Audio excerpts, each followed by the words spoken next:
Ngayon ay may kalabuan, natin siyang natatanaw. Ngunit darating ang araw, makikita siyang tunay.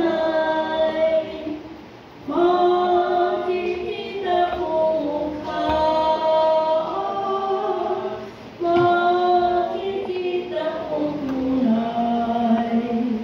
Ang kanyang kalwalhatian doon sa kabilang buhay. Anong gandang hinaharap, kapalaran kong ganap. Walang lungkot, walang hirap, do'y pawalang galak. Makikita kong mukha, makikita kong tunay. Ang kanyang kalwalhatian doon sa kabilang buhay. O anong palad na araw ang aking natatanaw. Kay Jesus ay makakamtan, buhay na walang hanggan. Makikita kong mukha, makikita kong tunay. Ang kanyang kalwalhatian doon sa kabilang buhay. Amen. Tayo po ay sumandali minuto at manalangin at dalhin natin ang banal na Espiritu ng Diyos sa mga sandaling ito. Po ang mga kapangyarihan sa lahat, tunay na pinupuri ka namin sa araw na ito, sa gabing ito, sapagkat patuloy mo kami minamahal, patuloy mo kami inaalalayan, at patuloy mo kami binibless sa maraming bagay, sa maraming paraan. Salamat nga po sa gabing ito na kalimang araw ni Nanay Yolanda at kanyang pag-alaala na ngayon ay nasa iyong piling na, O Lord. Salamat nga po, Panginoon, sa buhay niya na ginamit niya rito sa lupa. At ang legacy iniwan niya, Panginoon, ay sa kanyang mga anak ay patuloy na kikilos at gagawa hanggang sa pag-alis mo rito sa lupa, Panginoon. Ang legacy ito, gayon din ang mga anak mo, mga apo mo, mga manugang at mga kaibigan, Panginoon, ay iniwan mo ang magandang paglilingkod para sa ating Panginoon. Ginamit mo ang iyong buhay na pinagkaloob sa iyo. Kaya, Panginoon, job well done po kay Nanay Yolanda. Salamat nga po rin po sa gabi ito na kami ngayon ay nagsama-sama. Salamat po sa mga presensya ng bawat sa amin, aming mga kasama ngayon. Ingatan mo po kami at nga sa aming pakikinig ng buhay, na salita ng buhay na magagaling sa aming mga gagawang pastor ay matiin sa aming mga puso't isipan ang iyong mga salita. Ang lahat po ititataas lalo sa iyo lamang ng aming Panginoon, aming Diyos, na aming tagapagligtas. Amen. Ngayon po ay pagbasa ng banal na kasulatan. Ngunit tayo pong lahat ay tumayo sa pagbasa ng tekst ng ating pagpupuli-gulayan sa gabi ito. Ito po ay matatagpuan natin sa aklat ng Genesis, Kabanata 2, talatang 7. Ang sabi doon, pagkatapos ginawa ng Panginoong Yahweh ang tao mula sa alabok. Hiningahan niya sa ilong at nagkaroon ito ng buhay. Pagpalain tayo ng Diyos sa pagbabasa at paggalinig ng kanyang buhay na salita. Amen. Tayo po'y makakaupo na. Muli, isang mapagpalang gabi sa bawat isa po sa atin, lalo higit sa ating mga kapatid na nandito po ngayon na naging bahagi ng ating pong pag-alaala sa buhay, paglilingkod at pananampalataya ni Nanay Yoli.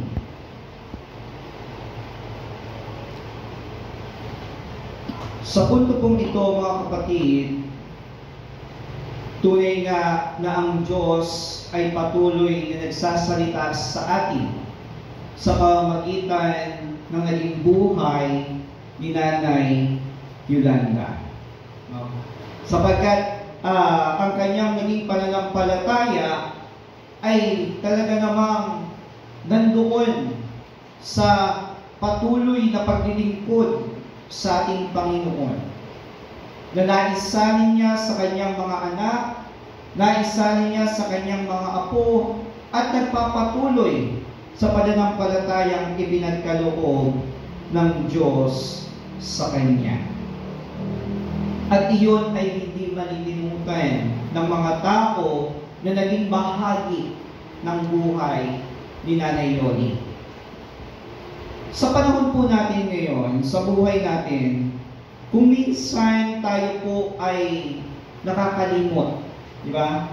Nakakalimutan natin ano ba ang purpose natin, bakit tayo nabubuhay sa mundong ito. Ano ba yung purpose ng Diyos? Bakit niya tayo binigyan ng buhay? At ang worst scenario pa, nakakalimutan din minsan ng tao kapag siya ay nasa katanyagan na yung buhay na meron siya ay kaloob ng Diyos. Kaya kasadya pong madaling makalimot ang tao. Kaya mga kapatid, patuloy tayong pinaalalahanan ng Biblia, no? Na ang Diyos ay palaging nandiyan. Ang Diyos ay palagi nating kasama. Ipinapaalala rin po sa atin ng Biblia ang mga sangkap ng ating katawan at ng ating espiritu upang lalo nating makita ang pagpapakalat ng Diyos sa atin. Kaya nga po yung talatang ating binasa sa aklat ng Genesis, ito po ay nagpapaalala sa ating lahat na ang ating pinagmulan at kung saan nga ba ang ating kakahinatnan. So nagmula tayo sa Diyos, kung tayo po ay naglingkod na mayroong pananampalataya, kung tayo po ay nagpasakop sa ating Panginoong Hesukristo, tayo ay babalik sa kaharian ng Diyos. So ibig sabihin, babalik tayo kung saan tayo nagmula. Kaya sa gabi ito, patuloy po natin pagbulay-bulayan at tatlong bagay na nagpapaalala sa atin na habang tayo po ay nabubuhay sa mundong ito, ay patuloy nating makita na mayroong palang purpose ang buhay ko. Bakit tayo nabubuhay? Diba? Kuminsan ang purpose ng buhay natin na tinitignan lang natin ay para mabigyan ng magandang kinabukasan ng ating pamilya. Diba? Lalong higit ang mga magulang na nagpapaaral. Ang purpose natin, kung minsan at tinitignan natin, ay mapagtapos sa pag-aaral ng ating mga anak. At kapag tayo nakapagpatapos na ng mga anak, kung minsan tinatanaw natin na ang purpose natin sa buhay ay makapagpatayo ng magandang tirahan, makabili ng magagamit kagamitan, magkaroon ng magagamit sasakyan. Yan ang nagiging purpose ng buhay ng tao kung minsan. At nakakalimutan yung talagang purpose niya kung bakit siya nabubuhay sa mundo ito, which is ang maglingkod sa Diyos. Hindi naman po sineset aside ng Diyos na tayo ipagpalain. No? Hindi naman po pinagbabawal ng Diyos na tayo ay yumaman. Na tayo ay bumili ng magagarang kagamitan. Hindi po iyon pinipigilan ng Diyos. In fact, gusto pa nga ng Diyos na mangyari yun sa buhay natin. Kasi pride niyo yun. Na kapag tayo ay nagkaroon ng magagarang kagamitan, magagarang tahanan, dahil sa ating paglilingkod at pananampalataya, masasabi natin na ang Diyos ay patuloy na sumasa atin. Ang Diyos ang patuloy na nagpo-provide ng ating pangangailangan. No, kaya nga, patuloy natin makita mga kapatid at mga magulang, ang mga bagay na nais ipakita ng Genesis 2:7. Ang unang bagay na makikita natin doon, galing sa alabo, tayo ay babalik din sa alabo. Ito po ang konsepto ng Ash Wednesday. No?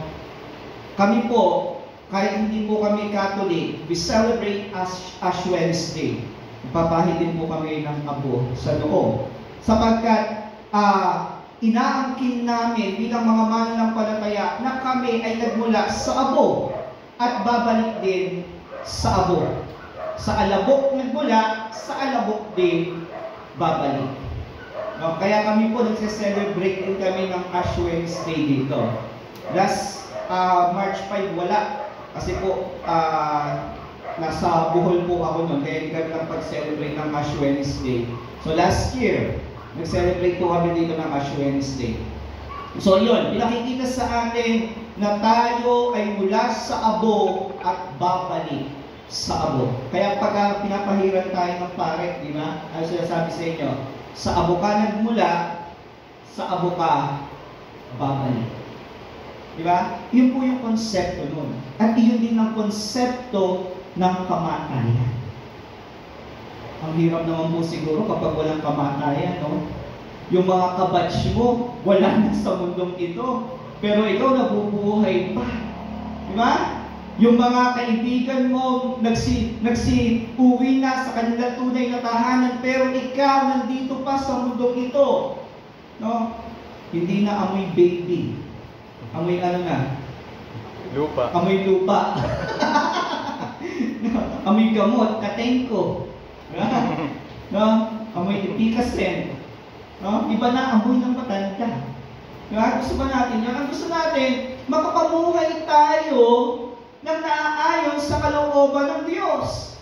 Si Nanay Yoli, 83 years. So, ibig sabihin, napakahabang taon na ang bonus na ibinigay sa kanya ng Diyos. Sapagkat sa banal na kasulatan, sinasabi na ang buhay ng tao ay hanggang 70 lang. Meron po bang 70 na dito? Wala pa. Kasi Ate Elsa, ilan taon Ate Elsa? Ha? 70. O, sarado. So yun, si Nanay Yoli, napakahaba na ng binigay ng Diyos. No? Ipinagpahinga na siya. Kaya dumating sa tao ang kamatayan. No? Hindi pwedeng hindi darating sa atin ang kamatayan. No? Andiyan at nandiyan ang kamatayan. Pangalawa na makikita natin dito, ang ating hininga ay mula sa Diyos at ito ay babalik sa Diyos. Nung sa creation story, no, ang huling create ng Diyos ay tao, tayo. Kasi special tayo sa Diyos. Meron nga mga biru-biruan, di po ba? Yun daw pong mga Amerikano ay hilaw ang pagkakaluto kasi mapuputi. No? Panguna po lang na ano ng Diyos daw, kwentong barbero lang po ito ay mga maiitim. So, ibig sabihin, nasobrahan daw sa luto. Ano ba yung mga kapatid nating maiitim? Mga nasa ibang bansa rin, di ba? So, yung pangalawa daw ay mga Amerikano. Nahilaw. Isang nasunog, isang nahilaw. Tapos yung pangatlo, binampayan na talaga ng Diyos. At tayo yung mga Pilipino. No? Perfect ang pagkakaluto. Kaya alam, bakit marami pa rin mga Pilipino ang naglugluta? No. Maraming Pilipino pa rin ang nagpapa-inject ng pampaputi. No? gayong perpekto ang pagkakagawa sa amin ng Diyos. Di ba? So mga kapatid at mga magulang, kung tayo create ng Diyos, wala tayong buhay.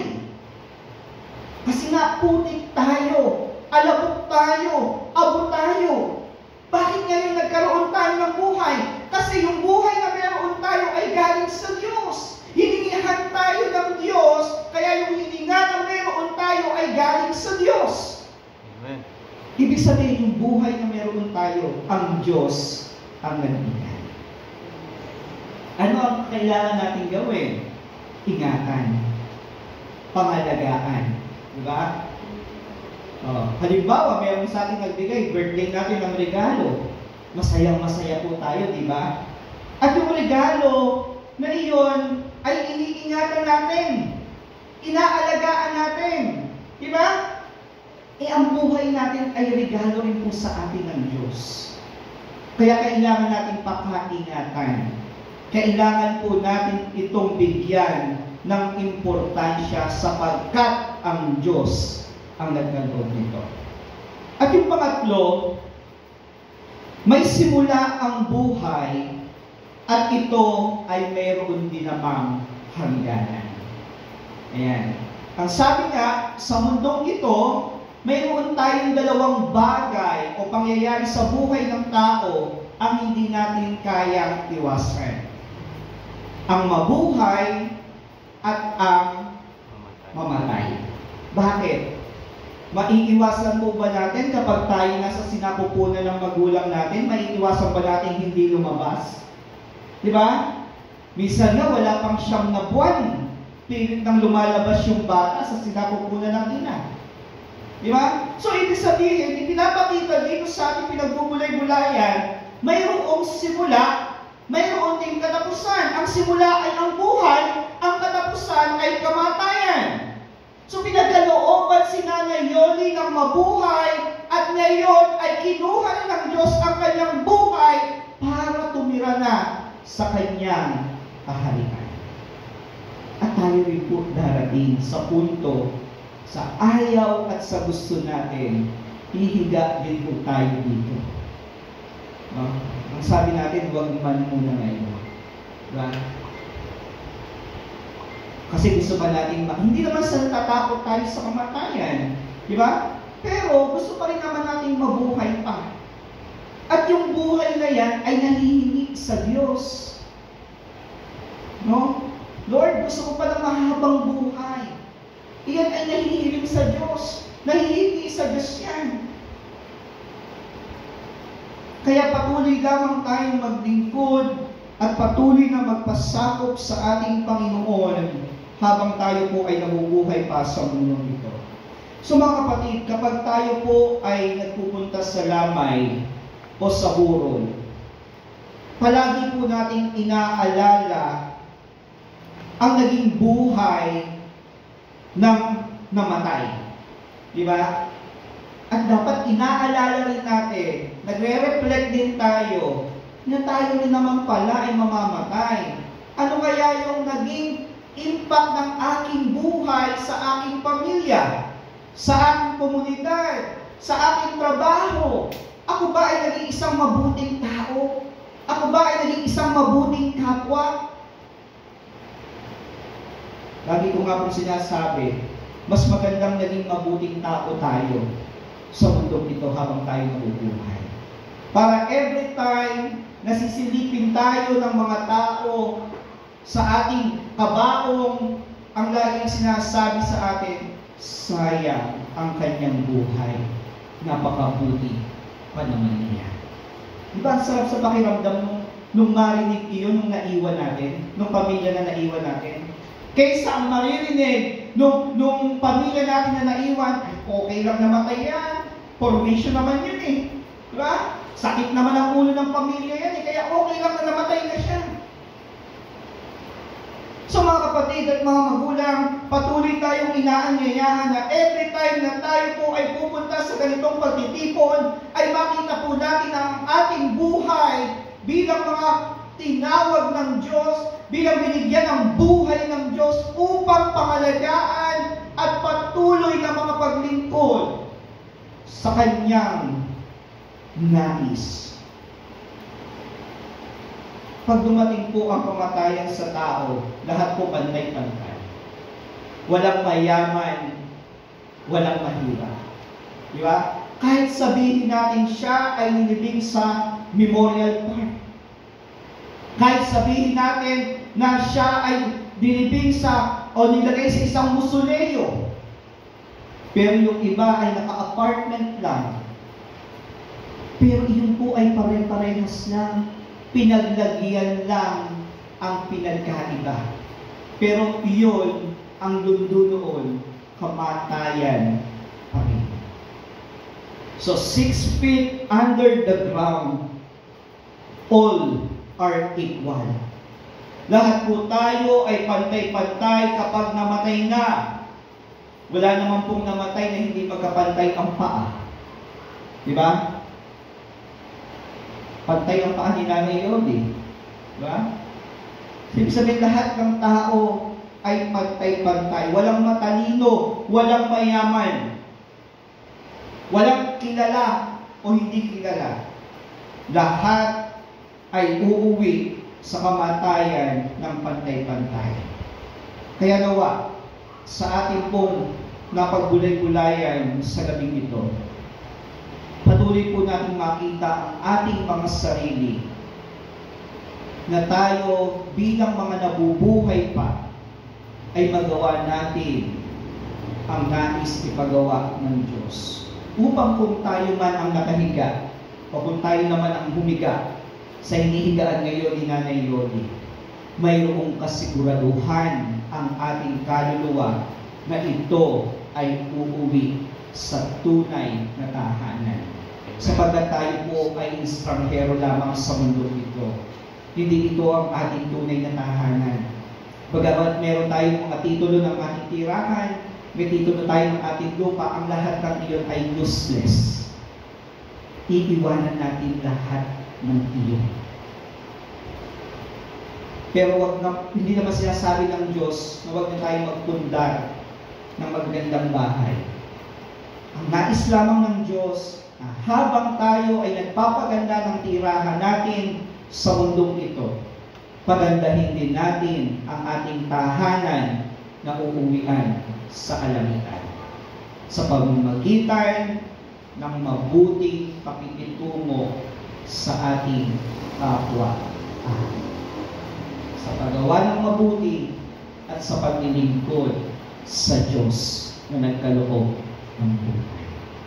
Nawa, sa gabi ito, patuloy natin nakita ang nais sabihin ng Diyos sa atin na ang buhay na mayroon tayo ngayon ay galing sa Diyos. Amen.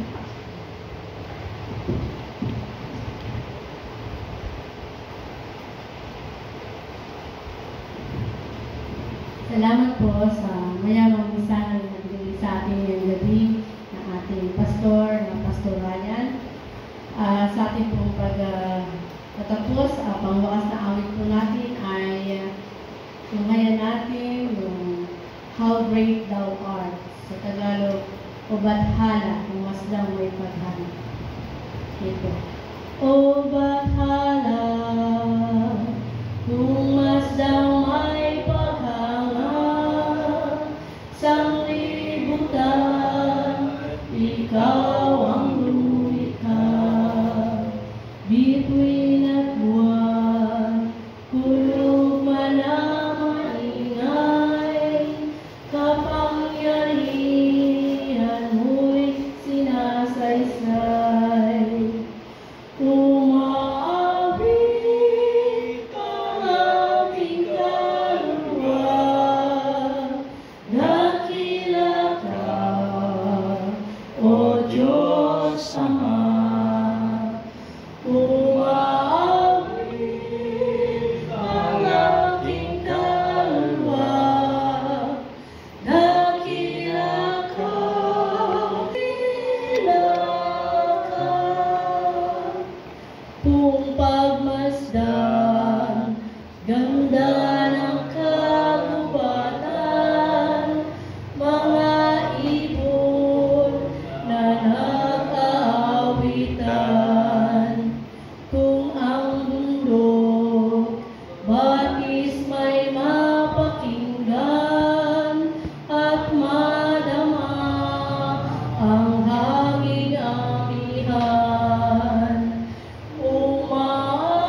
doon sa krus, dugo niya'y inihandog, nang sana ko'y mahugas ang lubos. Umaawit ang aking kaluluwa, dakila ka, O Diyos Ama.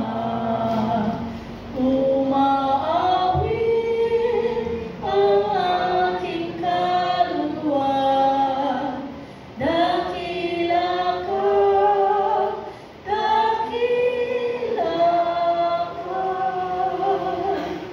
Pagbabalik ng Kristong aking hari, upang dalhin ako sa luwalhati. Mapagpakumbaba akong sasamba, sasaysayin, Diyos ko dakila ka. Lahat po tayo tumulong. Umaawit ang aking kaluluwa, dakila ka, O Diyos Ama.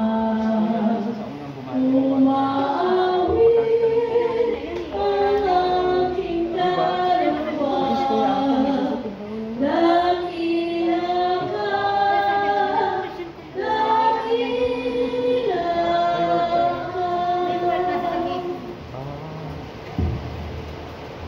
May malagangin. Salamat po aming dakilang Diyos sa gabing ito na kami ay patuloy na nagkaroon ng pagbubulay-bulay ng iyong mga salita. Nalangin po namin, O Diyos, na nawa ang aming napagbulay-bulayan ay patuloy na magamit namin upang kami bilang mga nabubuhay pa sa mundong ito ay patuloy namin makita na ang buhay namin ay mula sa iyo. Salamat po sa buhay at paglilingkod ni Nanay Yoli. At ang kanyang paglilingkod ay naipamana niya sa kanyang mga anak hanggang sa kanyang mga apo. Lord, pagpalain mo po ang mga naiwan ni Nanay Yoli, maging ang bawat isa sa amin na naging bahagi ng kanyang buhay at gayon din ang gawain ito. Nawa dakilang Diyos, patuloy naming maisapamuhay ang aming napagbulay-bulayan sa gabing ito at magkaroon kami ng malalim na ugnayan sa iyo at paglilingkod sa iyo. Ito po ang aming panalangin sa makapangyarihang pangalan ng aming Panginoong Jesus. Amen. Amen. At ngayon, mga kapatid at mga magulang, tanggapin natin ang di malirik na pag-ibig, pagpapala, at pagpapatawad na nagmumula sa Diyos. Tumayo tayo at taglayin natin ang kanyang bendisyon magmula ngayon at magpakailan-kailan paman. Amen. Amen. Amen. Amen.